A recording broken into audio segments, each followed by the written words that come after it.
Hey guys, this is Comic Uno, and today I'm doing a review for Young Justice. So, we are inching closer towards that season finale. The end of August, we will get there. So, we're a couple episodes away. But, with this episode, we get a lot once again. I hope I mention every plot line, because there was a lot to remember. We had M'gann and Harper Row having their therapy session. We have Aqualad introducing the new metahuman runaway into Atlantis, and that Aqualad might be hiding things, and we get to see that come to a head by the end of the episode. We also get to see Superboy and the crew, Black Lightning, go to try to get the Father Box to help out Cyborg.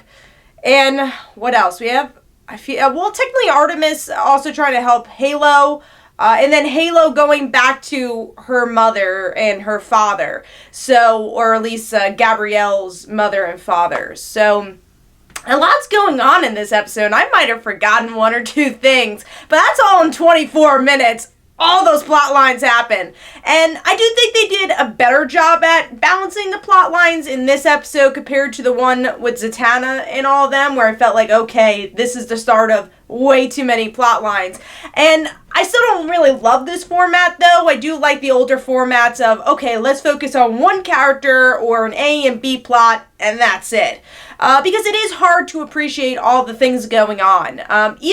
There's some stuff that just happened really quickly. Hopefully this is developed more, but we get to see Aqualad has a boyfriend. So that was cool that was finally confirmed, because that's been speculation and offline that Aqualad's queer, so it was nice to see that finally confirmed in the show. But yeah, I wanted to see even more from that. Hopefully next episode we will. The honestly strongest aspect of this episode, or strongest part, was probably Halo and Harper Row, and those were probably the ones that had the least amount of time. I think because it just wasn't so overambitious. Because with the Superboy and Cyborg, you're trying to get this Father Box. There's so much going on in that. So Harper Row simply is dealing with her dad being abusive and trying to really find an outlet to say that, but not wanting to say that because she's trying to protect her brother, which is very prevalent in the comics, so it was nice to see that go into Young Justice.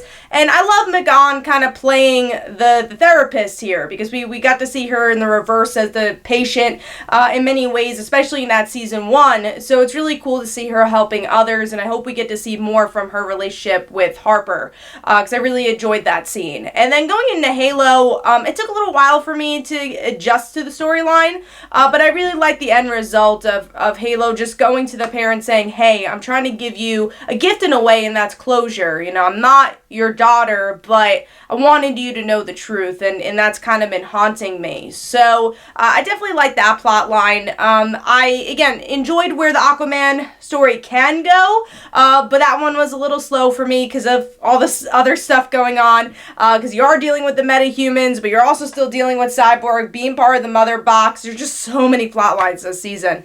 And then, yeah, I would say the weakest part probably was Cyborg. Maybe because I'm not like a hardcore fan of his character, and I've seen his story so many times, and I know this is kind of a different view of his story with the New Gods. Another kind of side of the DC universe I'm not totally interested in, but I did love Tom King's Mr. Miracle, so you definitely can hook me somehow. But yeah, this was an okay episode with a sprinkle of some really great stuff. So I think this was a more positive episode, but I think it just falters in this weird structure that this season has been going for that, again, has faltered a bit.